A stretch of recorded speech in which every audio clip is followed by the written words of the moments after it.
అందరికీ నమస్కారం. దైవస్తుతికి స్వాగతం. నా పేరు ప్రియాంక. ప్రాణకోటి సమస్త మనుగడకు ఆధారము జలము. జలము పుట్టిన తరువాతే జీవకోటి ఉద్భవించింది.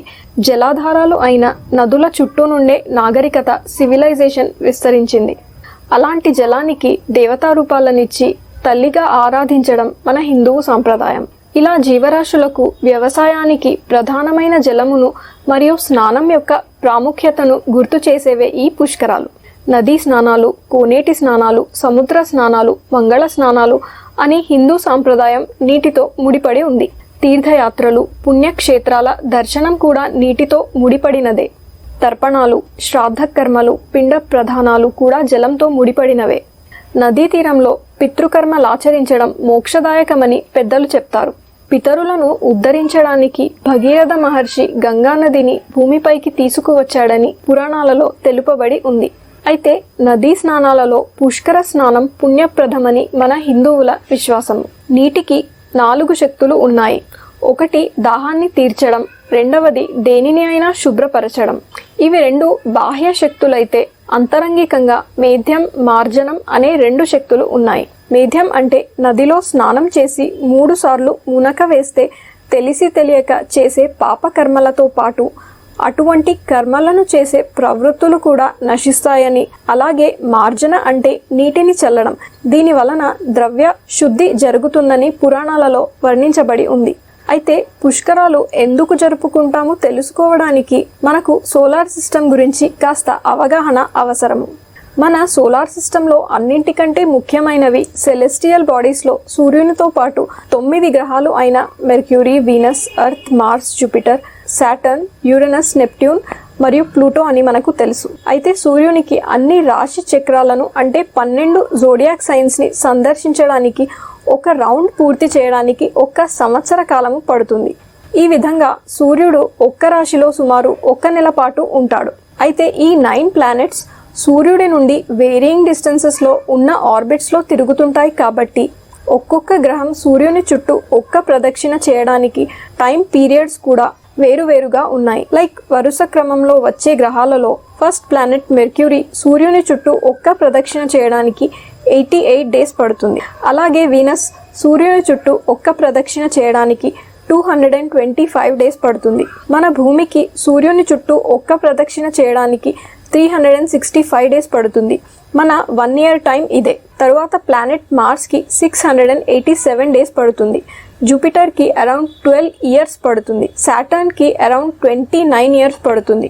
మన సోలార్ సిస్టమ్కి చివరలో ఉండే యురేనస్ అండ్ నెప్ట్యూన్కి అరౌండ్ 84 అండ్ 165 ఇయర్స్ టైం పడుతుంది.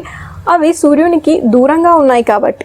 మరియు లాస్ట్ ప్లూటోకి 248 ఎర్త్ ఇయర్స్ పడుతుంది. మన భూమికి సూర్యుని చుట్టూ 1 రౌండ్ కంప్లీట్ చేయడానికి 1 ఇయర్ టైం పట్టినట్లే నవగ్రహాలలో ఒకటైన గురుగ్రహం మన 1 సంవత్సరంలో ఒకే 1 రాశిలో సంచరిస్తూ ఉంటుంది. గురుగ్రహం సూర్యుని చుట్టూ 1 ప్రదక్షిణ చేయడానికి 12 ఇయర్స్ కాలం తీసుకుంటుంది. మన భారతదేశంలో ఉన్న 12 ముఖ్య నదులు అయిన గంగా, నర్మదా, సరస్వతి, యమున, గోదావరి, కృష్ణ, కావేరి, భీమరథి, తప్తి, తుంగభద్ర, సింధు, ప్రాణహిత వంటి జీవ నదులను పుష్కర నదులని పిలుస్తారు. ఒక్కో నదికి ఒక్కో రాశి అధిష్టానమై ఉంటుంది. ఒక్కొక్క రాశిలో గురువు ప్రవేశించినప్పుడు ఆ రాశికి అధిష్టానం అయిన నదికి పుష్కరాలు జరుపుతారు. అందుకనే 12 నదులను పుష్కర నదులని 12 రోజుల పాటు జరిగే ప్రక్రియను పుష్కరాలుగా జరుపుకుంటారు. ప్రతి సంవత్సరము గురువు ఒక్కొక్క రాశిలో ప్రవేశించినప్పుడు ఆ నదికి పుష్కరాలు జరుపుకుంటాము. అంటే గురువు మేషరాశిలో ప్రవేశించినప్పుడు గంగా నదికి, వృషభ రాశిలో ప్రవేశించినప్పుడు నర్మదా నదికి, మిథున రాశిలో ప్రవేశించినప్పుడు సరస్వతి నదికి, కర్కాటక రాశిలో ప్రవేశించినప్పుడు యమునా నదికి, సింహరాశిలో ప్రవేశించినప్పుడు గోదావరి నదికి, కన్యా రాశిలో ప్రవేశించినప్పుడు కృష్ణా నదికి, తులారాశిలో ప్రవేశించినప్పుడు కావేరీ నదికి, వృశ్చిక రాశిలో ప్రవేశించినప్పుడు భీమరథి నదికి, ధనురాశిలో ప్రవేశించినప్పుడు పుష్కర వాహిని అంటే తప్తి నదికి, మకర రాశిలో ప్రవేశించినప్పుడు తుంగభద్ర నదికి, కుంభరాశిలో ప్రవేశించినప్పుడు సింధు నదికి, మీనారాశిలో ప్రవేశించినప్పుడు ప్రాణహిత నదికి పుష్కరాలు వస్తాయి. బృహస్పతి ఆ రాశిలో ఉన్నంత కాలము ఆ నదికి పుష్కరము ఉన్నట్లే. పుష్కర కాలము సాధారణంగా 1 సంవత్సరం పాటు ఉంటుంది. పుష్కర కాలములోని మొదటి 12 రోజులను ఆది పుష్కరము అని, చివరి 12 రోజులను అంత్య పుష్కరము అని అంటారు. ఈ మొదటి చివరి 12 రోజులు మరింత ప్రత్యేకమైనవి. ఇలా పుష్కర సమయంలో ఆ నదిలో సకల దేవతలు కొలువై ఉంటారు. అందుకే ఆ సమయంలో నదిని చేరుకోవడం వల్ల ఆ దేవతలందరినీ దర్శించి పూజించాలని భక్తుల విశ్వాసము. ఎందుకని పుష్కరాల సమయాల్లో దేవతలు నదిని చేరుకుంటారో తెలుసుకోవడానికి వరుణదేవుడి కుమారుడైన పుష్కరుని చరిత్ర తెలుసుకోవాలి. పూర్వకాలంలో తుందిలుడు అనే ధర్మాత్ముడు ధర్మబద్ధమైన జీవితం గడుపుతూ ఈశ్వరుని గురించి తపమాచరించి ఈశ్వరుని ప్రత్యక్షం చేసుకున్నాడు. ఈశ్వరుడు తుందిలునితో ఏం వరం కావాలో కోరుకోమని అడిగాడు. తుందిలుడు తనకు శాశ్వతంగా ఈశ్వరునిలో స్థానం కావాలని కోరుకున్నాడు. ఈశ్వరుడు సంతోషించి తన అష్టామూర్తులలో ఒకటైన జలమూర్తిలో అతనికి శాశ్వతంగా స్థానం ఇచ్చాడు. అందువలన తుందిలుడు 3.5 కోట్ల పుణ్య తీర్థాలకు అధికారి అయ్యాడు. ఇలా సకల జీవరాశిని పోషించగలిగే శక్తి అతనికి లభించింది. పోషించే శక్తిని సంస్కృతంలో పుష్కరం అంటారు. అలా తుందిలుడు పుష్కరుడయ్యాడు. అయితే బ్రహ్మదేవునికి సృష్టి చేయవలసిన అవసరం వచ్చినప్పుడు జలంతో అవసరం ఏర్పడింది. జలము కోసము ఈశ్వరుని గురించి తపమాచరించి ఈశ్వరుని ప్రత్యక్షం చేసుకుని జల సామ్రాజ్యానికి చక్రవర్తి అయిన పుష్కరుడిని తనకు ఇవ్వవలసిందిగా కోరుకున్నాడు బ్రహ్మదేవుడు. ఈశ్వరుడు అందుకు అంగీకారం తెలుపగానే పుష్కరుడు బ్రహ్మదేవుని కమండలంలోకి ప్రవేశించాడు. అయితే బ్రహ్మ నుండి ఆకాశము, ఆకాశము నుండి వాయువు, వాయువు నుండి జలము, జలము నుండి భూమి, భూమి నుండి ఔషధాలు, ఔషధాల నుండి అన్నము, అన్నము నుండి జీవుడు వరుస క్రమంలో పుట్టాయని తైత్తిరీయ ఉపనిషత్తులో వివరించబడి ఉంది. అయితే బ్రహ్మదేవుని కార్యం పూర్తి అయిన తరువాత ప్రాణులను బ్రతికించే ధర్మము నెరవేర్చడానికి బృహస్పతి జూపిటర్ ప్రాణులకు జీవాధారమైన జలం కావాలని బ్రహ్మదేవుని ప్రార్థించాడు.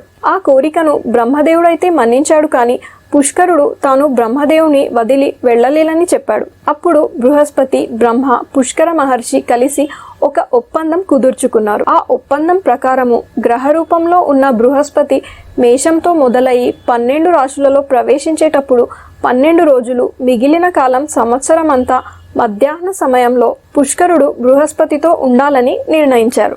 ఆ సమయంలో సమస్త దేవతలు తమ గురువు అయిన బృహస్పతి అధిపతిగా ఉన్న నదికి పుష్కరునితో కలిసి వస్తారు. కాబట్టి పుష్కర కాలంలో నదీ స్నానం పుణ్యప్రదం అయ్యింది. అయితే బ్రహ్మలోకవాసి పుష్కరుడు గురుగ్రహం ఎప్పుడు ఏ రాశిలో ప్రవేశిస్తుందనే కాలాన్ని బట్టి ఆ 12 నదులను దర్శిస్తుంటాడు. బ్రహ్మదేవుడు స్వయంగా పంపించిన వాడు కావడం చేత పుష్కరుడు నదులకు వచ్చినప్పుడు సప్తమహర్షులు ఆయనకు ఆతిథ్యం ఇచ్చి గౌరవిస్తుంటారని, వారు సూక్ష్మదేహంతో అంటే సటిల్ ఎనర్జీ బాడీతో నదులకు వస్తారు కనుక వారు వచ్చిన కాలం పవిత్రమైనదని ఒక విశ్వాసము. సప్తఋషులకే గాక దేవతలు కూడా సూక్ష్మ రూపులై ఈ నదుల ప్రాంతాల్లో పుష్కరాలప్పుడు సంచరిస్తుంటారని, పుష్కర స్నానాలు చేసేవారికి శుభాలను కలిగిస్తుంటారని కూడా నమ్మకము. పుష్కరుడు జలతత్వ సిద్ధి, నీటి శాస్త్రం, సైన్స్ ఆఫ్ వాటర్ తెలిసిన ఋషి అని నమ్ముతారు. మరియు అతను తీర్థ పాలకుడు అంటే పవిత్ర జలాల పాలకుడు. ప్రతి 12 సంవత్సరాలకు ఒకసారి ప్రతి నదిలోకి ప్రవేశించగానే ఆ నదిలో ప్రవహించే జలము మరింత శక్తివంతముగా అయ్యేటట్లుగా చేస్తాడు. కనుకనే పుష్కరాలకు అంత ప్రాముఖ్యత. మరియు కొన్ని సైంటిఫిక్ రీజన్స్ తెలుసుకుందాము. ఈ పుష్కర కాల సమయంలో భూమి యొక్క మ్యాగ్నెటిక్ ఫీల్డ్, అయస్కాంత క్షేత్రము ఎన్హాన్స్ అయ్యేటట్లుగా సోలార్ మ్యాగ్నెటిక్ యాక్టివిటీ సైకిల్ ఉంటుంది. దీనినే సన్ స్పాట్ సైకిల్ అంటారు. ఈ పుష్కర కాల సమయంలో సన్ అండ్ ఎర్త్ కి పరస్పర సంబంధం కలిగి ఉంటుంది. దీని వలన నదిలోని నీరు మ్యాగ్నెటైజ్ అవుతాయి. దీని ద్వారా నీటిలో హీలింగ్ పవర్ పెరుగుతుంది. అటువంటి హీలింగ్ పవర్ ధ్యానం చేస్తే, మెడిటేషన్ ద్వారా పొందిన శక్తితో సమానంగా ఉంటుంది. అందువల్ల మనస్సు, శరీరము, ఆత్మ యొక్క శక్తిని, స్వచ్ఛతను పెంపొందించడానికి స్నానము, జపము, అర్చన, పూజ, దానము మరియు ధ్యానము అన్ని పుష్కర కాల సమయాల్లో చేస్తారు. పుష్కరాల సమయంలో నీటిలో నిలువ అయిన అయస్కాంత శక్తి ఉదయాన్నే సూర్యోదయానికి ముందు మరియు మధ్యాహ్నం 12 గంటలకు ఎక్కువగా ఉంటుంది. ఆ సమయాల్లో పుష్కర స్నానము చేయడము ఉత్తమ ఫలితాలను ఇస్తుంది. అయితే మనం ఎప్పుడు ఇలాగే పుష్కరాలను జరుపుకోవాలి అంటే ముందు నదులను కాపాడుకోవాలి. మరియు నదుల ఉపయోగాలు తగ్గకుండా ఉండాలంటే వాటిలో వ్యర్థ పదార్థాలు కలిసేటట్టు చేసి మలినం చేయకూడదు. అయితే ఈ ఆధునిక యుగంలో పుష్కర స్నానాల పేరుతో జరుగుతున్న నష్టాలకు కారణము మన పెరిగిపోయిన పాపులేషనే. ఇంత పాపులేషన్ వల్ల నదులు మరింత కలుషితం అవుతున్నాయి. పుష్కరాల వెనుక ఉన్న కథలోని అత్యంత ముఖ్యమైన అంశం ఏమిటంటే నదిని కాపాడటము. నది యొక్క బాగోగుల గురించి పట్టించుకుని నది యొక్క పరిసరాలను శుద్ధి చేయడం వల్ల మన పాపాలు తొలగిపోవాలని. నేడు నిస్సందేహంగా మనం చేసే పాపాలలో ఒకటి మన నదులను కలుషితం చేయడం. మన నదులను శుద్ధి చేసి వాటిని మనం గౌరవించేలా చేసిన వైభవాన్ని తిరిగి తీసుకురావడమే నిజమైన పాప ప్రక్షాళనము మరియు తపస్సు. గత కొన్ని దశాబ్దాలలో భారతదేశంలో ప్రధానమైన నదులన్నీ గణనీయంగా ఎండిపోయాయి. ఇప్పటిదాకా మనం చేసింది నదులను వీలైనంతగా దోచుకోవడమే, కానీ వాటిని సుసంపన్నం చేసే ప్రయత్నం ఎన్నడూ చేయలేదు. నీటి వనరులు, భూమి ఎంతగా వినాశనం అవుతున్నాయంటే మరో 15-20 ఇయర్స్లో ఇక మన 130 crore పాపులేషన్కి పోషణ అందదు, మన దాహము తీరదు, వ్యవసాయానికి నీరు సరిపోదు.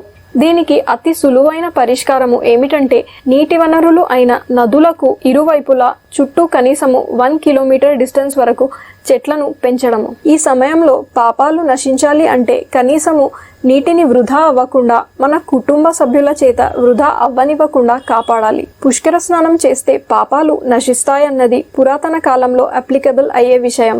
వ్యవసాయము, స్నానము చేయాలి అంటే మనకు నదులు మిగిలి ఉండాలి కదా. మన జీవిత కాలంలో కనీసము 10 చెట్లు అయినా నాటి పుష్కర స్నానం చేసే అర్హతను సంపాదించుకోవాలి. మనము ఒక నదిని రక్షించినప్పుడు మనల్ని, మన నెక్స్ట్ జనరేషన్స్ ని రక్షించినట్లే. పుష్కర స్నానాలపై మీ అభిప్రాయాలు కమెంట్ సెక్షన్స్ లో నాకు తెలియజేయండి. ఇటువంటి మరిన్ని మంచి విషయాలను తెలుసుకోవడానికి, మంచి విషయాల పట్ల అవగాహనను పెంచుకోవడానికి దైవస్తుతి ఛానల్ని సబ్స్క్రైబ్ చేసుకోండి. ఈ వీడియో మీకు నచ్చితే లైక్ చేయండి, షేర్ చేయండి. మరొక మంచి టాపిక్తో మనము మళ్ళీ కలుద్దాము. అంతవరకు సెలవు. నమస్కారం.